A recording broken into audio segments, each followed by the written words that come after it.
大家好，我钟仔。今天下午要帮我同事去检查一台2匹的格力变频柜机。我同事昨天晚上去检查了，他这台柜机是已经没有了制冷剂。他当时用户反映，他这台柜机已经连续加了3年的制冷剂，第2年都会没有制冷剂的。说我同事没有打压工具，所以叫我今天下午过去给他看一下，看究竟是哪里漏血肿了。那我们现在就出发。就是这台格力的2匹柜机，王者风尚系列。它这台机当时买的时候还是挺贵的，用户当时就觉得它这个面板比较新颖，也比较好看。但是当时没用几年就出现了这个不制冷情况，当时就叫售后那边来看了，发现制冷剂没有了。是当时查这个漏点的时候一直没有查到，所以就直接把制冷剂加上去了。是没有想到它这个没有找到漏点的情况就是这样延续下来了，连续加了3次。当时用户对它也已经直接失去信心了，所以就已经有2年没有使用了。这2年一没使用，就导致它这个空调过保了。用户觉得直接把它报废的话又有点可惜，就决定把它维修回去。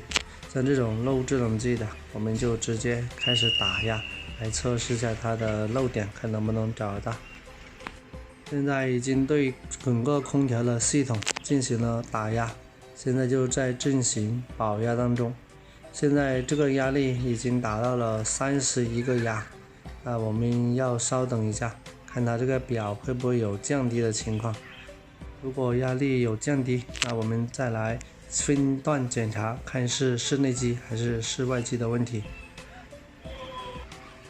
现在我们利用这个保压的时间来检查一下室外机这个主机这里的2个螺母，看会不会有漏制冷剂的情况。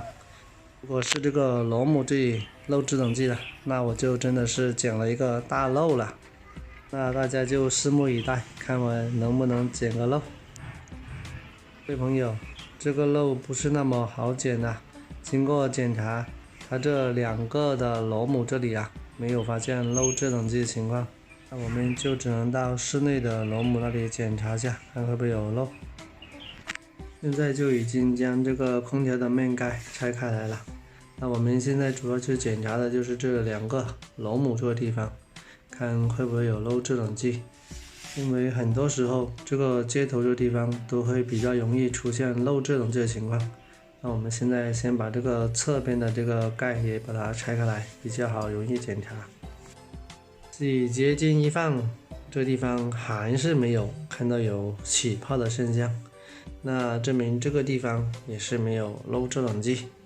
那这种情况就可能有点难搞了，那我们就只能去压力表那里看一下，它那个压力表有没有下降压力。我们来看一下这个压力表，刚才是31个压，现在这里好像有降了1-2格。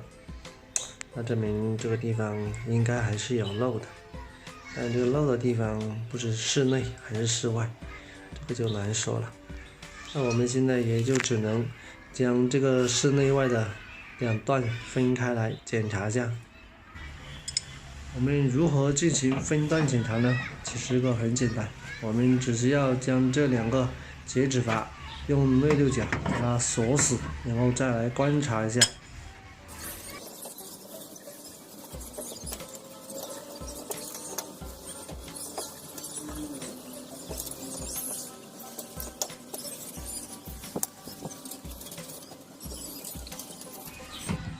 关闭这个阀门以后，我们一定要用这个侧盖盖住它，然后用扳手拧紧一下，防止这个2个螺母盖会出现漏制冷剂的情况。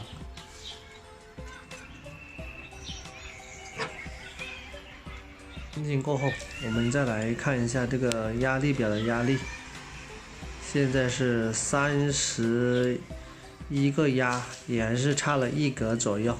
那我们就记住这个压力，看它会不会下降。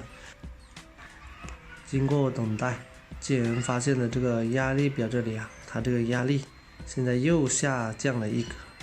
那这样的话，就基本上可以确定是这个铜管至室内的蒸发器这一段出现了漏制冷却情况。因为这个铜管这里有保温棉，比较难检查一下，那我现在决定就把室内机的蒸发器全部拆散它，然后喷上一点洗洁精液，看它会不会起泡。那我们现在说干就干，我现在就准备把这个室内机的蒸发器全部拆散它，来检查一下，看会不会是这个蒸发器出现的问题。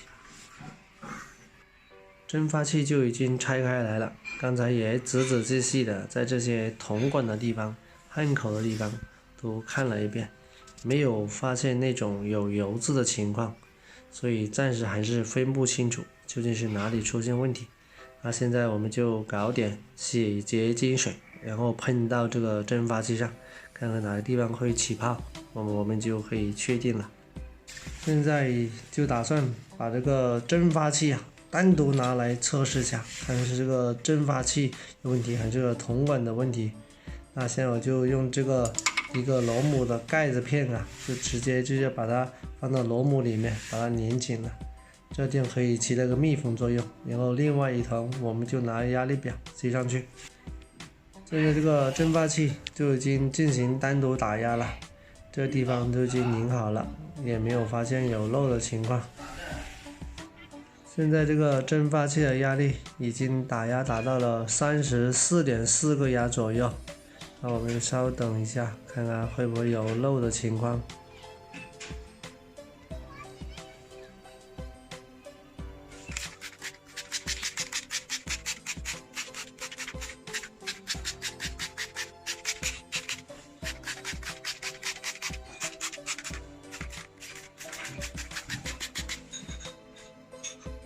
洗洁精的水就已经喷完了，那我们稍等一下，看它这地方会不会有起泡的情况。这个蒸发器就没有发现起泡的情况。为了确定这个空调主机没有问题，现在我决定用这个压力表单独接到这个主机系统里面，看这个压力会不会下降。现在压力表显示的是31.2左右。经过10几分钟的等待，它这个压力表的压力是没有降低的现象，那我们就可以证明它主机上是没有问题的。这个用户家的铜管我就已经拿回家里了，现在正在进行单独的铜管打压。现在我们来看一下我现在打的压力，现在打压的压力是28.4个压，那我们稍等一下，看它这个压力会不会下降。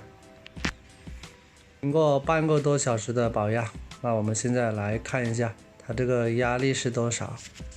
现在高压这边显示的是27.3左右，那证明它这个压力已经下降了1.1个压左右，那这个铜管就确确实实有漏了。